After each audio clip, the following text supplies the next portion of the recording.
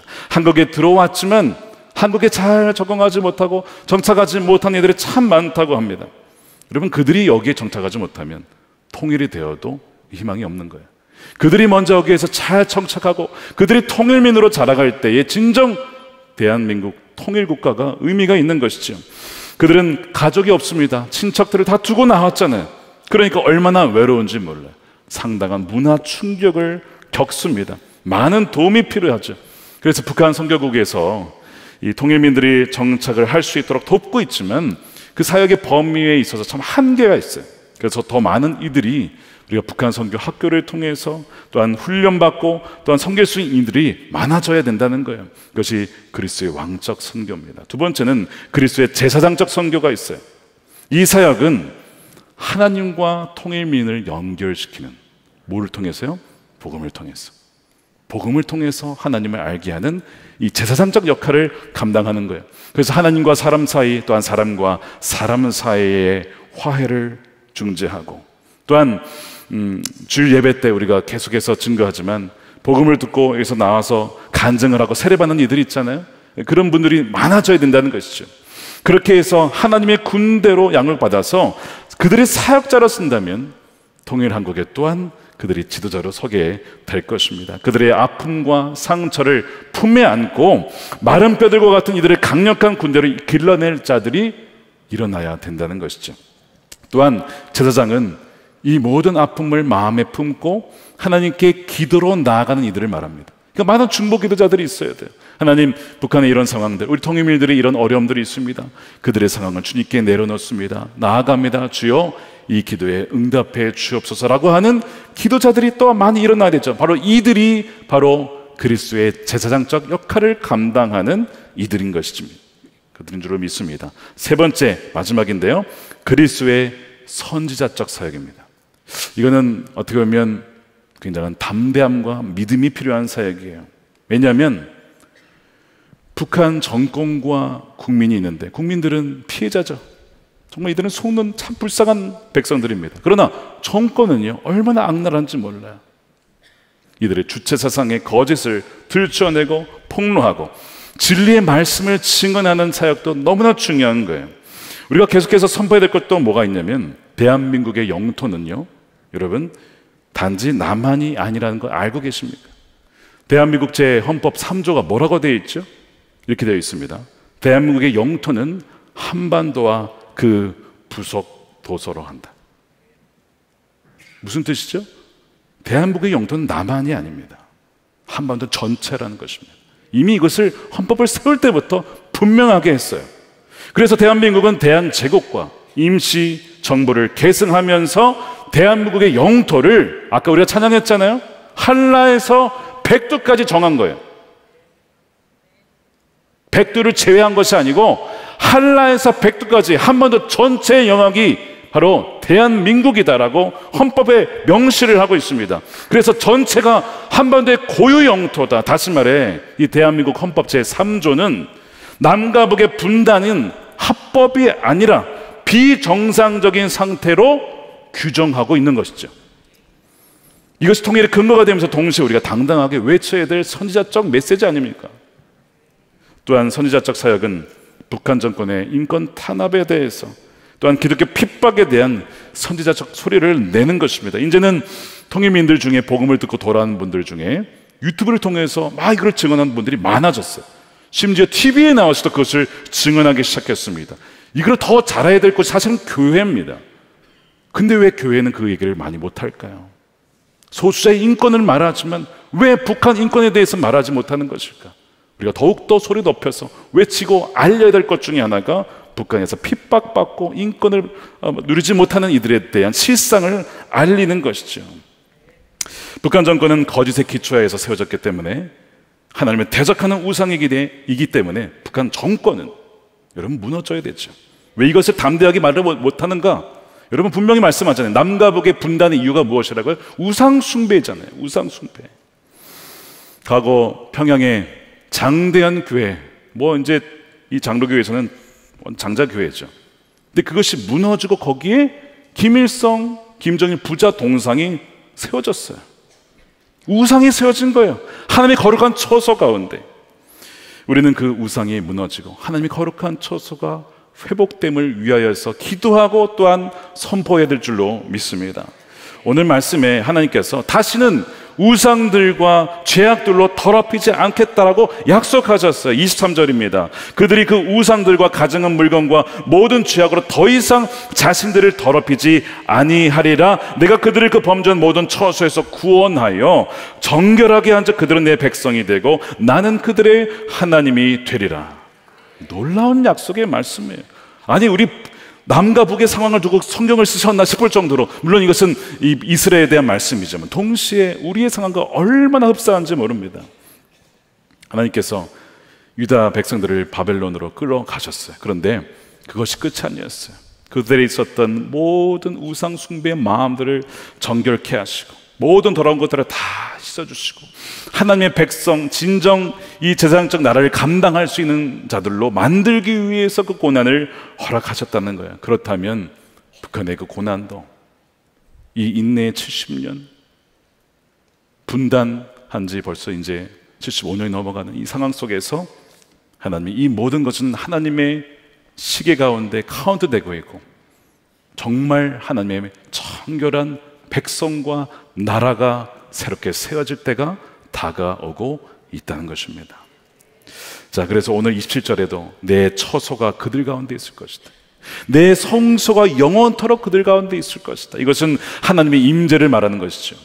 하나님의 dwelling place, 하나님의 임재하신 처소가 너희 가운데 영원히 있을 것이다 라고 약속을 하시는 거예요. 그렇다면 그 평양의 장대현 교회에 있었던 우상이 무너지고 다시 교회가 세워지고 그에서 찬양과 예배가 들려진 것이 허황된 것일까요? 아니면 분명한 것일까요?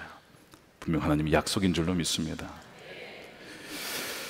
저는 이 말씀을 준비하면서 동방의 예루살렘을 불렸던 평양이 다시 회복되리라 분명히 믿어졌습니다. 제가 지난 맥주 감사 찬양 축제 때 잠깐 나누었습니다만, 그때 우리 모든 성도님들이 함께 하나님께 찬양을 드리고 마지막에 이제 다 같이 찬양을 드리는 그때 제가 이 자리에 앞에 앉아 있었는데요, 찬양을 드리는데 너무 막 감격스러운 거예요. 현장에 와, 하나님 감사합니다 하는데 어떤 장면이 겹쳐졌냐면, 그 만수대, 그 우상이 세워져 있는 평양에 장대현 교회가 있었던 그 엄청 넓은 광장에 사람들이 가득 차 있는데 우상이 보이지 않는 거예요.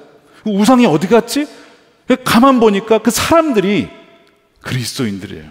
그리스도인들이 막 거기 광장에서 찬양하는 모습과 같이 이렇게 겹쳐서 보이는 거예요. 내가 지금 뭘 보고 있는 거지? 근데 너무 감동이 되고 그것이 믿어지고, 주님, 북한에서 찬양하고 싶어도, 목소리 높여서 찬양하고 싶어도 소리내지 못하고, 기도하고 싶어도 기도하지 못하고, 성경 갖고 싶어도 갖지 못하면서 끝까지 그 믿음을 지키는 이들이 있는데, 주님, 그들에게 진정한 자유와 해방을 주셔서 정말 그 만수대 광장에서 하나님을 예배하는 때가 속히 오게 하여 주옵소서. 그렇게 기도를 하게 되었습니다. 사랑하는 여러분, 이번 통일 선교 주간을 준비하면서 이 에스겔 말씀이 우리 모든 여러분들과 우리 나라에 주신 약속의 말씀인 줄로 믿습니다. 그리고 저는 이렇게 기도하게 되었어요. 주님, 우리 힘으로는 할 수 없습니다. 상황은 점점 더 어두워져 가고 전쟁의 그림자가 드리워져 갑니다.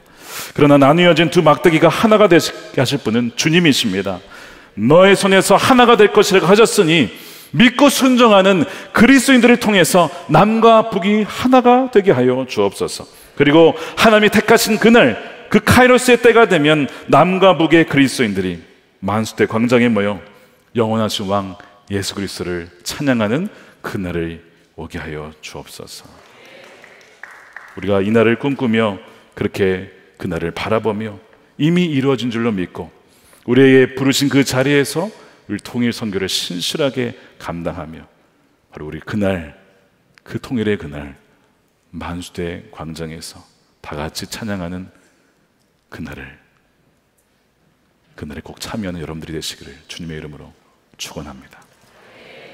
우리 함께 찬양하겠습니다. 오늘 찬양은 지극히 높으신 주라는 찬양이에요. 하나님께서 남과 북을 하나님께서 하나가 되게 하시겠다 하셨으니 우리가 할 일은 그것을 믿고 하나님을 마음껏 찬양하시는 것입니다. 가사에 이런 가사가 있어요. 소망 없고 빛도 없는 어두운 세상을 하나님이 사랑하사 북한을 사랑하시고 이 한반도를 사랑하사 우리에게 오셨습니다. 또한 주가 세우신 교회, 성령이 이끄시고 영원한 주의 복음이 무너지지 아니하고 예수님의 사랑으로 새 생명을 얻게 되어지고 또한 잃어버린 주의 백성들이 주께로 돌아오는 이 놀라운 이 고백을 우리가 함께 찬양하면서 우리가 믿음으로 선포하기를 원합니다.